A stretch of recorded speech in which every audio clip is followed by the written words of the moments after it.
दोस्तों मैं आशा करता हूँ आप सब लोग ठीक होंगे, सेफ होंगे। दोस्तों आज हम इस वीडियो में लैंगस्ट्रॉम ह्यूज की बहुत ही इंपॉर्टेंट पोएम दोस्तों मोटिवेशनल पोएम है मदर टू सन, उसको डिस्कस करेंगे। लाइन बाय लाइन इसको देखेंगे दोस्तों, और इस पोएम को लिखने के पीछे क्या रीज़न है वो भी समझेंगे। दोस्तों चलिए वीडियो को स्टार्ट करते हैं। वीडियो को स्टार्ट करने से पहले दोस्तों अगर अभी तक अपने चैनल को सब्सक्राइब नहीं किया तो प्लीज़ सब्सक्राइब कीजिए, बेल आइकन को दबाइए और उसमें ऑल का जो ऑप्शन है वो क्लिक कीजिए। तो इससे मैं नेक्स्ट जो भी वीडियो करूँगा आपके पास नोटिफिकेशन आ जाएगा। ठीक है दोस्तों, चलिए वीडियो को स्टार्ट करते हैं। Let's begin.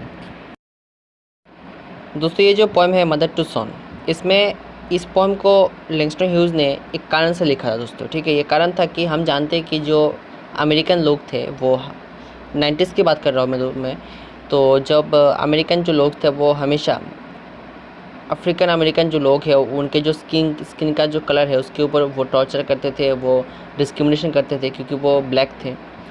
तो इस पोएम में दोस्तों हम अगर लैंगस्ट्रॉम ह्यूज की पोएम देखें, मैंने ऑलरेडी दोस्तों 2-3 पोएम को डिस्कस किया है लैंगस्ट्रॉम ह्यूज का। तो लैंगस्ट्रॉम ह्यूज ने अपने हर पोएम में जो डिस्क्रिमिनेशन है उसको कहीं ना कहीं व्यक्त किया है। तो इस पोएम में दोस्तों लैंगस्ट्रॉम जो ह्यूज है वो अपने मदर को सोच कर ये पोएम लिखते हैं कि उनके पीछे कोई नहीं था, तो वो अपने मदर की परेशानी को समझते हैं कि उनकी माँ जो थी वो अगर इतने डिस्क्रिमिनेशन फेस कर रहे तो उनकी माँ जो थी वो डेफिनेटली इससे ज़्यादा डिस्क्रिमिनेशन उन्होंने फेस किया था, लेकिन फिर भी उन्होंने सर्वाइव किया। तो लैंगस्टन ह्यूज अपने माँ को याद करके कि किस तरह से उनकी माँ ने उनको मोटिवेट किया था जीवन में चलने के लिए, उसको समझकर किस तरह से ये जो डिस्क्रिमिनेशन है, ये जो टॉर्चर है, उससे वो सर्वाइव कर सके, ये सोच के दोस्तों ये पोएम को लिखा है। तो बहुत ही इंटरेस्टिंग और मोटिवेशनल पोएम है दोस्तों। चलिए पोएम को स्टार्ट करते हैं। Let's begin. दोस्तों बेसिकली ये जो पूरा पोएम है ये उतना लंबा नहीं है, तो इस पोएम में हम पूरा देखते हैं कि उनकी जो मदर थी वो पोएट से बात कर रहे हैं। ठीक है, उनको मोटिवेट कर रहे हैं।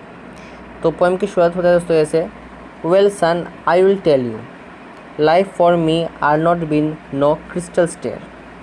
मतलब दोस्तों उनकी माँ उनसे बोल रही है कि बेटा मैं ठीक है, मैं तुम्हें बोलूँगी कि मेरे लिए जो लाइफ थी, मतलब उनकी माँ के लिए जो लाइफ था वो क्रिस्टल स्टेयर नहीं था, मतलब वो ईजी नहीं था, वो स्मूथ नहीं था, वो बहुत ही प्रॉब्लम से जुड़ा हुआ था। ऑब्वियसली बात है दोस्तों, अगर हम लैंगस्टन ह्यूज ने इतना परेशानी को फेस किया तो उनकी माँ भी बहुत सारी परेशानियों को फेस करके आई होगी। ठीक है, it had tax in it and splinters. उनकी माँ उनसे कह रही है कि उनकी माँ की जो लाइफ थी उसमें बहुत ही पेनफुल था, बहुत ही पेनफुल एक्सपीरियंस था, बहुत ही पेनफुल मूवमेंट था। और स्प्लिंटर का मतलब है दोस्तों वो स्मूथ नहीं था, मतलब वो बहुत ही परेशानी से उन्होंने अपना लाइफ को जिया था। एंड बोर्ड टर्न अप, और उनके जीवन का हर जो पल था वो बहुत ही ब्रोकन था, बहुत टूटा था। And places with no carpet on the floor bare, और उनके जीवन में उनकी माँ लैंगस्टन उसको बोल रही है कि उनके जीवन में ऐसा भी टाइम आया था जब उनको लगा था कि सब कुछ ख़त्म हो चुका था। कारपेट का मतलब है दोस्तों आप कोई रास्ता नहीं था।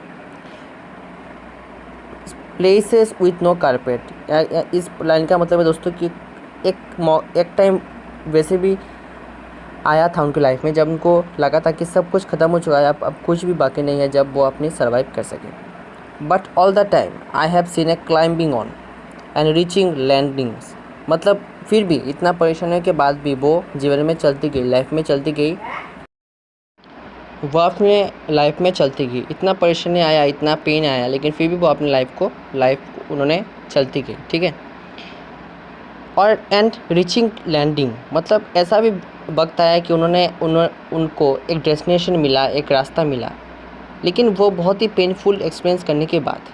And turning corners and sometimes going in the dark where there are not been no light, और कभी कभी ऐसा भी हुआ कि उनका जीवन एक डार्कनेस में चला गया, मतलब इतना पेन उन्होंने झेला स्किन की कलर के द्वारा, कास्ट के द्वारा, जीवन में इतना पेन उन्होंने फील किया। तो कभी कभी उनको लगा कि अब सब कुछ ख़त्म हो चुका है, देयर इज़ नो लाइट, उनकी जीवन अभी कम्प्लीटली नष्ट हो चुका है और आज़ादी का सर्वाइव करने का कोई भी लाइट उनके जीवन में नहीं है। यहाँ पे दोस्तों ये पोएम में जो उनकी मदर है वो पोएट को मोटिवेट कर रही है। सो boy don't U turn back, don't you set down on the step. उनकी माँ उनको बोल रही है कि तो बेटा इतना परेशानी आएगा ज़रूर, लेकिन कभी भी तुम बैठ मत जाना, परेशानी से डर कर बैठ मत जाना। Don't you set down on the step, बैठ मत जाना। ठीक है, और अपने अपने जो लाइफ का जो तुम्हारा रास्ता है उससे कभी भी टर्न मत होना, मतलब मुड़ के मत आना। Cause you find it A Kinder hard, don't you fall now. फिर भी अगर तुम्हें यह रास्ता कठिन लगता है, फिर भी इस रास्ते से तुम मुड़ के मत आना, क्योंकि उनको इस सक्सेस मिलता है जो परेशानियों से झेलना जानते हैं। डोंट यू फॉल नाउ, तुम अभी बैठ मत जाओ, तुम अभी हार मत मानो, तुम चलते जाओ, जीवन का जितने भी परेशानी है उससे लड़ते जाओ। For I am still going Honey, I will still climbing. जैसे कि मैं अभी भी बहुत सारी पेनफुल से जूझ रही हूँ, लेकिन फिर भी मैं अपनी लाइफ में चल रही हूँ, ये उनकी माँ उनको बोल रही है।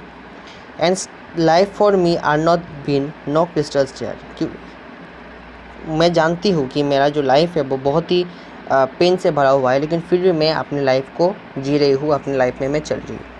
दोस्तों यहाँ पे पोएम का एंड होता है। इस पोएम का हमने लाइन बाय लाइन एक्सप्लेनेशन देखा है। इस पोएम में जो पोएट की मदर है वो पोएट को इंस्पायर कर रही है, मोटिवेट कर रही है जीवन में आगे बढ़ने के लिए। पेनफुल है लाइफ, बहुत ही कष्ट होगा, लेकिन फिर भी उनको जीना है, क्योंकि अपने लिए, अपने देश के लिए, अपने कम्युनिटी के लिए। दोस्तों पोएम इतना ही, आशा करता हूँ आपको पोएम समझ में आया होगा। अगर आपको फिर भी कोई डाउट है आप मुझे कमेंट सेक्शन में बोल सकते हैं, मैं डाउट क्लियर करूँगा। दोस्तों आज के लिए इतना ही। गुड बाय, अच्छे स्वस्थ रहिए।